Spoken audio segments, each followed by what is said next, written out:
Good morning प्यारे बच्चों। आज है डेट 20 अगस्त। हम करेंगे वर्कशीट नंबर 20।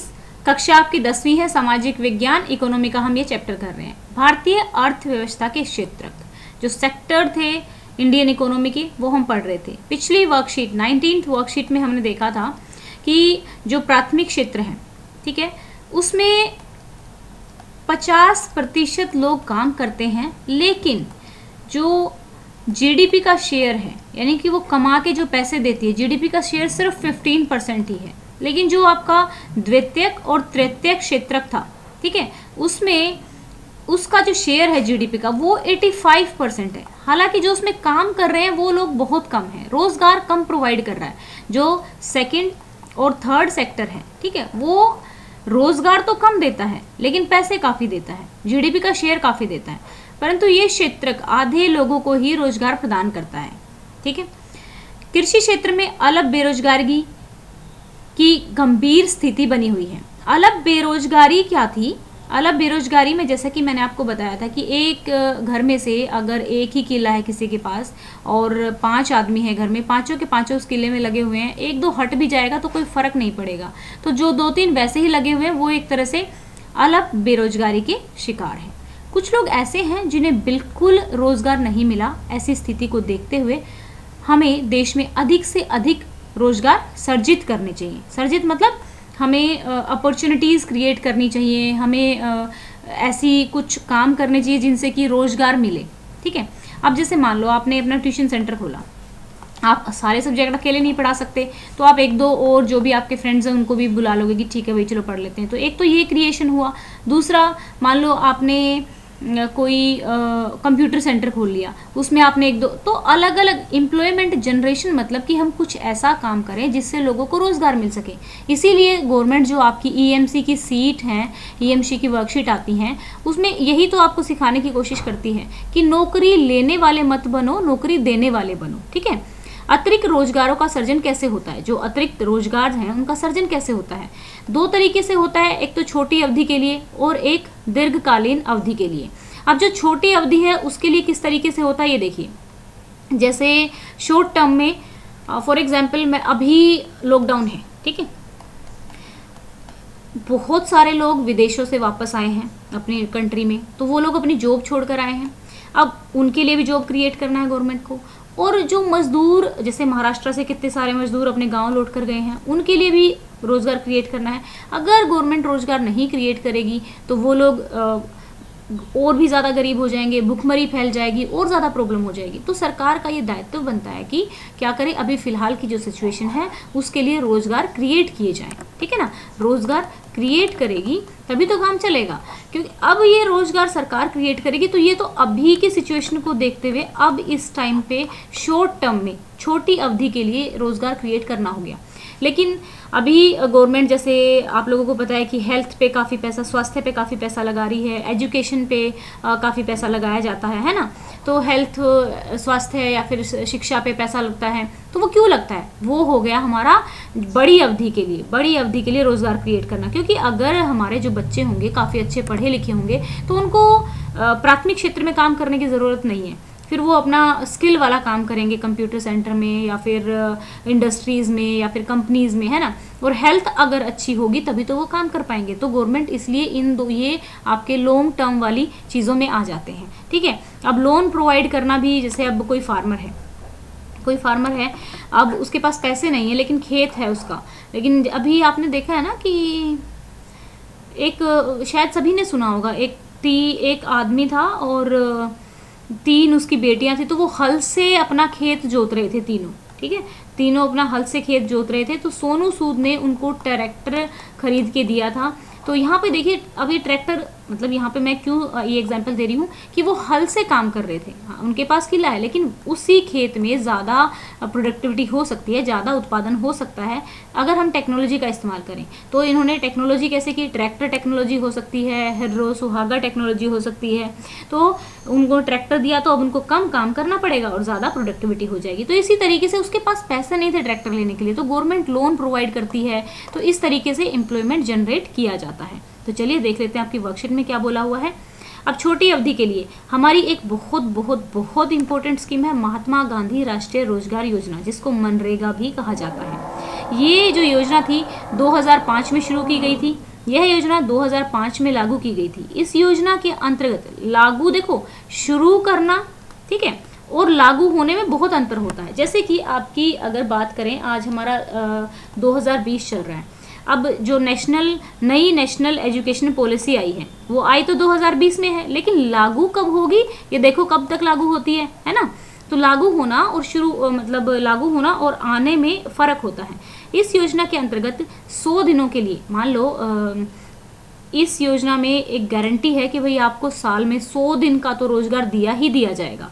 अगर किसी पर्सन को, उसने रजिस्टर किया हुआ है खुद को और 100 दिन का रोजगार उसको नहीं मिलता, ठीक है, तो उसको बेरोजगारी भत्ता दिया जाता है। गवर्नमेंट फिर उसको कुछ पैसे देगी। ये जो रोजगार दिया जाता है अपने गांव या फिर आसपास के क्षेत्र में ही दिया जाता है। अब सबसे इम्पोर्टेंट चीज़ इसमें ये है कि जो 1/3 रोजगार है, मान लो कि यहाँ पर 60 जॉब हैं, ठीक है, 60 लोगों को जॉब देनी है, आपके गांव में 60 लोग हैं, तो इसका 1/3 निकाल लो, यानी कि 20, यानी कि जो 20 जो पोस्ट होंगी, 20 जो जगह पर जो काम करेंगी वो औरतें करेंगी। 1/3 जो रोजगार है वो महिलाओं के लिए सुरक्षित किया जाता है। क्या याद करना है, 2005 में लागू हुई थी। 100 दिन की गारंटी होती है काम की। अगर काम नहीं दिया जाता तो बेरोजगारी भत्ता मिलता है और आसपास में ही मिलता है। और 1/3 रोजगार किसके लिए होता है, महिलाओं के लिए सुरक्षित होता है। गरीबों में भी अति गरीब लोगों को रोजगार प्रदान किया जाता है, यानी कि जो बहुत ही गरीब होते हैं उनको पहले अपॉर्चुनिटी दी जाती है। अब ये तो थे छोटी अवधि के लिए कि भाई अभी फिलहाल की सिचुएशन को हैंडल करने के लिए है। दीर्घकालीन यानी कि लॉन्ग टर्म की सिचुएशन को देखते हुए, जैसे कृषि सुविधाओं में सुधार, जैसे कि ट्रैक्टर का मैंने यहाँ पर एग्जाम्पल दिया, सस्ती दर पर कृषि ऋण, जो लोन है, लोन सस्ती दर पर दिया जाएगा तभी तो किसान लेगा। अब आप ले लो उससे 15% का ब्याज, तो वो कैसे देगा, वो लेगा ही नहीं लोन। वो कहेगा भाई मैं ब्याज ही नहीं चुका पाऊंगा तो मैं लेके क्या करूंगा। तो सस्ती दर पर होना चाहिए लोन। अर्ध ग्रामीण क्षेत्र कौन से होते हैं, देखो ना तो वो कम्प्लीटली शहर ही होते, ना वो कम्प्लीटली गांव ही होते, तो वो गांव के आसपास, थोड़ी सी शहर से थोड़ी दूर होते हैं और गांव के आसपास होते हैं। अगर वहाँ पे इंडस्ट्रीज सेटअप हो जाएंगी तो गांव के लोग वहाँ जॉब करने जा सकेंगे, तो उससे उद्योग जो होगा, एक रोजगार क्रिएट होगा। विद्यालय एवं कॉलेजों की स्थापना, अब भाई अगर अच्छी एजुकेशन आप लोगे तो अब ऐसा है ना कि जैसे जिसने 10 पढ़ने के बाद पढ़ाई छोड़ दी, नहीं पढ़ा, तो उसके पास क्या अपॉर्चुनिटी है, ठीक है। ऐसा नहीं है कि बिल्कुल ही ऐसा होता है कि कोई अपॉर्चुनिटी होती, बहुत एक्सेप्शनल होगा बच्चा तो अपना कोई काम शुरू कर देगा, कंप्यूटर को ठीक करने की शॉप खोल लेगा या फिर कुछ भी कर लेगा। लेकिन अगर आपने अच्छी एजुकेशन की होगी तो आपको नॉलेज होगी, और नॉलेज के बेस पर आप, अभी अगर आप देखा जाए तो यूट्यूब इतना बड़ा एक प्लेटफॉर्म है, कितने सारे लोग इसमें काम कर रहे हैं, ठीक है। अब मान लो मैं 12 वीडियो बनाती हूँ, तो हो सकता है मेरे जो पेज है वो कोई और क्रिएट करता है, कमेंट है कोई और पढ़ता है, या फिर अब जब हमारा चैनल और बड़ा हो जाएगा तो फिर मैं हो सकता है 2-4 टीचर और रख लूँ, तो ये एक एम्प्लॉयमेंट क्रिएट की जा सकती है। लेकिन वो एम्प्लॉयमेंट किससे क्रिएट हो रही है, नॉलेज से क्रिएट हो रही है ना। मैंने वो कहाँ से ली, अल्टीमेटली आई तो पढ़ाई से ना।